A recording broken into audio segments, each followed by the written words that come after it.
गर्जना की बात कर रहा था, मैं जी। उसको पूरा कर दूं सिर्फ। जी जी जी। जो पाकिस्तान और चाइना को हमारी गर्जना लगती है, ये आजकल हमारा रूटीन बात करने का तरीका है। अब हमारे देश में वो सरकार, वो स्टेबिलिटी, वो आर्मी, वो डिफेंस फोर्सेस और वो पब्लिक है जो आज आपके साथ झुककर बात नहीं करती। हम अपना छाती चौड़ी कर बात करते हैं। और अभी अभी जो आप देख रहे थे कि जिस तरीके से आप नोटिस कर लीजिए, मैं आर्मी से हूँ इसलिए बोल पा रहा हूँ, हमारा जवान जब पैर उठाता है उसकी बॉडी पीछे को झुकती नहीं है। पाकिस्तान का रेंजर जब उठाता है तो वो अपनी बॉडी को झुकाता है सो दैट उसका पैर ऊपर हो पाए। अगर आप दोनों चीज़ों को कंपेयर कभी भी कर देख लीजिएगा। अब आ गई बात कि जिस तरह की देशभक्ति, देखिए आज वो वाला दिन है जहाँ सिर्फ डिफेंस फोर्सेस की कंट्रीब्यूशन नहीं है। आज मेरा हर भारतीय भारत का सैनिक है, वो सिविल लाइफ में हो, वो इकोनॉमिकल लाइफ में हो। आवाज सुनवाते हैं।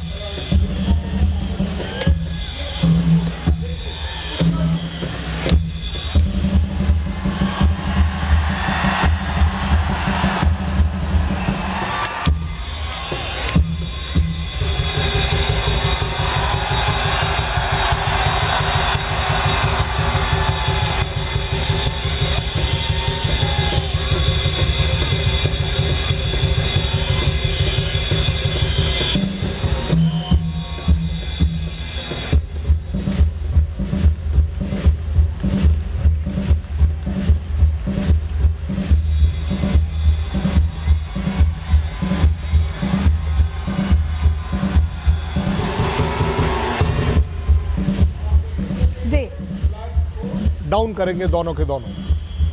और हर उसमें आप देखिएगा कि जो बीएसएफ वाला जवान कर रहा है उसको दूसरा जवान रेंजर का फॉलो कर रहा है, जो अपने आप में दिखाता है कि इनिशिएटिव किसके पास है, इस पूरी ड्रिल को कंट्रोल कौन कर रहा है, कॉपी कौन कर रहा है, ये बड़ी क्लैरिटी है। और अगर आपको पब्लिक दिखाई दे रही हो तो मैं कहता हूँ वहाँ इंच भर जगह नहीं है। ये जो लोग लेफ्ट साइड में नीचे ज़मीन तक पर बैठ गए हैं वो क्यों बैठे हैं? क्योंकि जगह नहीं है। ये जज्बा है।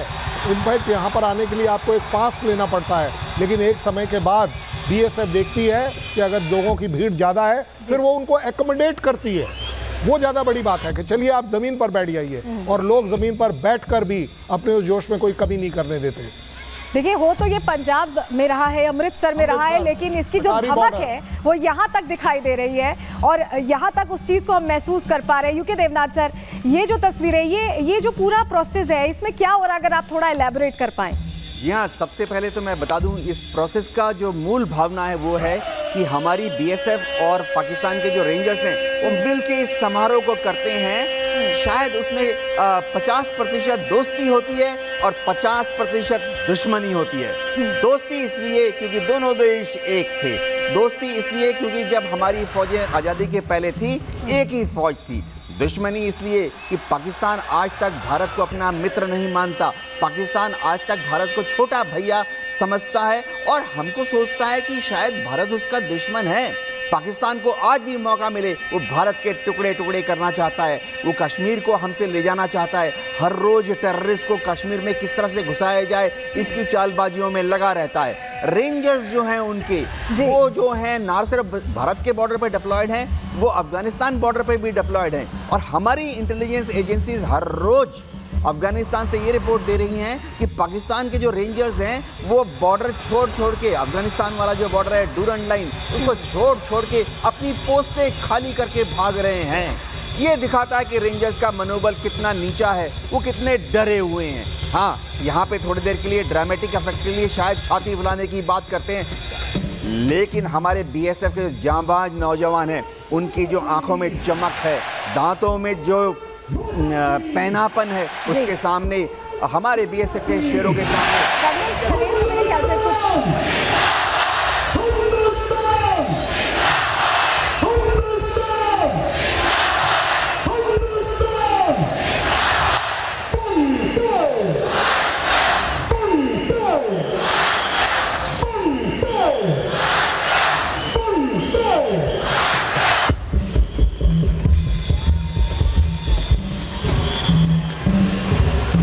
स्टार्ट स्टार्ट होगी, जी। दोनों के दोनों फ्लैग नीचे करे जाएंगे और फिर ये एक जो पूरी की पूरी है, ये एक तरह से रिट्रीट की ड्रिल करी जा रही है जो काफी टाइम से चलती चली आई है। आप कर्नल शैलेंद्र जिक्र कर रहे हैं फ्लैग्स डाउन किए जा रहे हैं, रिट्रीट की जो पूरी ड्रिल है उसका ये हिस्सा है और यहाँ पर देशभक्ति का जो एक सैलाब है वो उमड़ता है, क्योंकि जब वंदे मातरम अभी हम सुन रहे थे तो रोंगटे खड़े हो जाते हैं, क्योंकि मैंने उस चीज़ को महसूस किया है। मैं जा चुकी हूँ बीटिंग रिट्रीट सेरेमनी में और तस्वीर भी दिखा चुकी हूँ दर्शकों को, लेकिन ये जो तस्वीरें हैं ये रोंगटे खड़े कर देने वाली होती हैं और कहीं ना कहीं आप देशभक्ति से ओत-प्रोत महसूस करते हैं। ज़रा ये फ्लैग डाउन करने के बारे में भी अगर आप थोड़ा बता पाएँ हमारे दर्शकों को जो अभी तक नहीं गए हैं वहाँ पर। मैं आपको बता रहा हूँ, आप वहाँ पर जाकर आपके रोंगटे खड़े हो गए, देख लीजिए मेरे अभी भी रोंगटे खड़े हो गए। ये देश के लिए एक अलग स्पिरिट होती है। आप जो आवाज आ रही है, वंदे मातरम की आवाज क्यों आ रही है? सिर्फ पाकिस्तान साइड में क्या कुत्ते भौंक रहे हैं? वो नहीं बोल सकते अपने लिए, लेकिन वो नहीं बोलते क्यों? क्योंकि ये है हमारा प्राइड। ये जवान जो उस रस्सी को पकड़ के खड़ा है, मैं समझता हूँ मैं इसके साथ खड़ा हूँ, मैं इसके अंदर खड़ा हूँ। या वहाँ पर जो 20-25 हज़ार लोग बैठे हुए हैं वो सब ये महसूस करते हैं कि हम ये ड्रिल खुद कर रहे हैं, ये जवान मुझे रिप्रेजेंट करता है। आप देखिए आला अफसर यहाँ आए हुए हैं इंडियन साइड में, क्यों नहीं हम दिखा पाते दूसरी साइड का? क्योंकि वहाँ कोई आता नहीं है। मैं आपको सही बात बता रहा हूँ, क्योंकि मैं वहाँ रह चुका हूँ, देख चुका हूँ।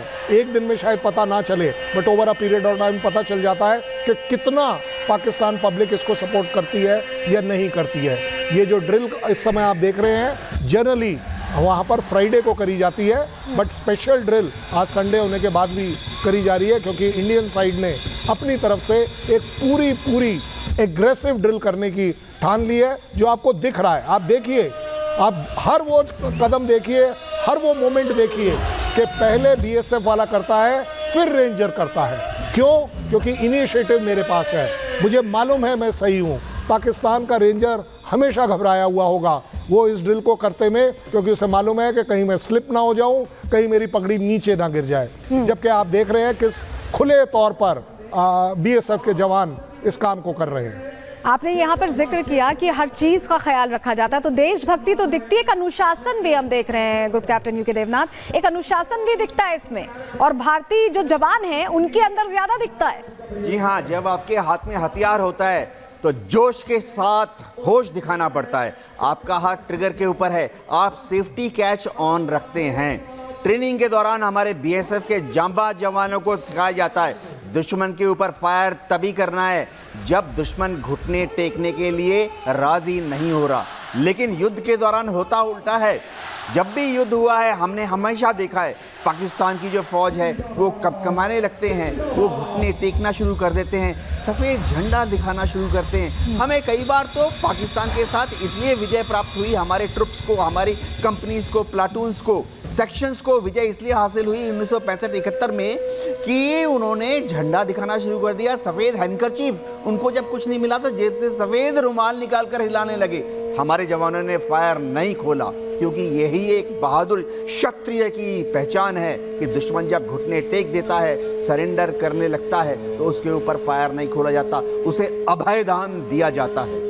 अभयदान दिया जाता है, ये आप बता रहे हैं। और ये परेड, क्योंकि ये हमने देखा है कर्नल शैलेंद्र कि हमने वो महसूस नहीं किया, शायद हम बॉर्डर पर नहीं जा पाते हैं, हम जवानों का वो संघर्ष नहीं देख पाते हैं, वो जो भारत के लिए करते हैं, भारत माता के लिए करते हैं। लेकिन ये परेड उसकी एक झलक है हम सभी भारतीयों के लिए, ऐसा मुझे लगता है। आप वहाँ पर जो वंदे मातरम की आवाज़ आ रही है, हिंदुस्तान जय की आवाज़ आ रही है, आप उससे देख सकते हैं कि हर इंसान जो इस समय वहाँ प्रेजेंट है उसके दिमाग में सिर्फ एक है कि मैं बॉर्डर के ऊपर हूँ, ये मैं बीएसएफ का सैनिक हूँ, ये मेरे लिए, ये मैं कर रहा हूँ। इस पैर के जो गर्जना है ये सिर्फ उस आदमी की अकेली नहीं है, वो मुझे लगता है 150 करोड़ लोगों की है। इसलिए